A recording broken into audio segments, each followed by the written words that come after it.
Hi everyone, today we're looking at Module 3, Lesson 3 and 4. We're going to focus a little more on dilations and also take a look at the fundamental theorem of similarity.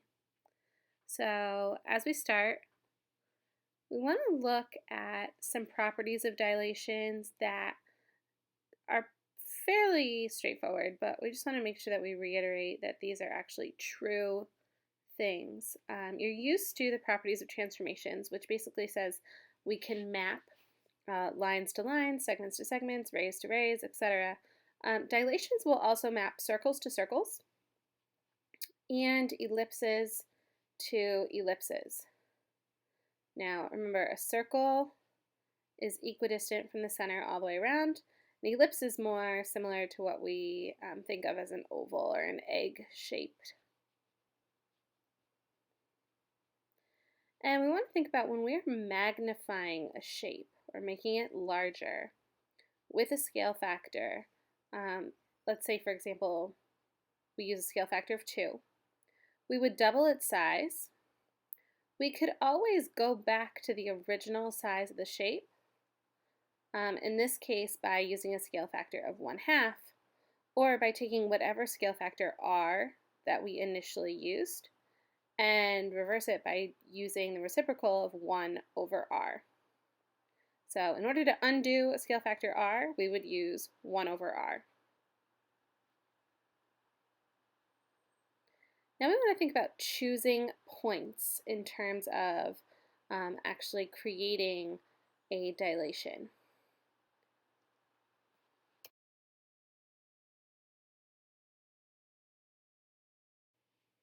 So if you look at the image that we're inserting into our notebook, the first one just has my circle.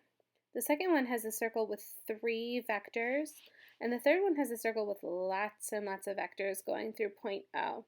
I want to make sure that I'm always using enough vectors and using enough coordinate points to really determine the new shape of the dilation. You see in that middle image how only using 3 vectors could actually imply that I'm dilating a triangle rather than a circle.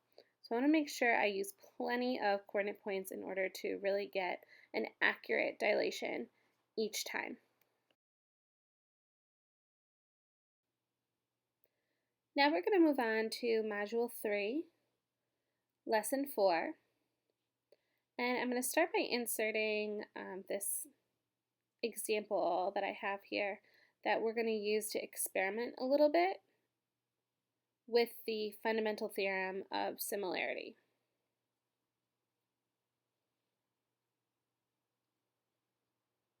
So first I'm going to flip that image up and I'm going to add a couple of notes. The fundamental theorem of similarity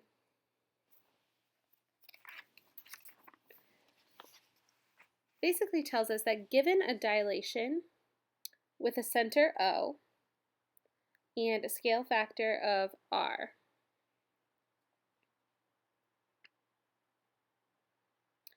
then for any 2 points, P and Q, that are not collinear to O, so remember that means that P, Q, and O cannot be connected into one single line, then the following things should be true. That the line PQ is parallel to P prime Q prime, and that the distance between P prime Q prime is equal to the scale factor times the distance between P and Q. So let's look at an example and experiment a little bit with our measurements and see if we can notice these patterns. So I've got this image with my center O and 2 points. In this case, we're calling them R and S. And I'm going to use my centimeter ruler to determine that question A, which said if the length of OR is 2.3 centimeters, what is the length of OR prime? First, I just want to confirm that that length is correct. So on my paper from my printout, I'm getting a length of OR which is more like 2 centimeters than 2.3. And then the length of OR prime is approximately 6 centimeters, which makes sense because it should be about 3 times that distance between OR because my scale factor is 3.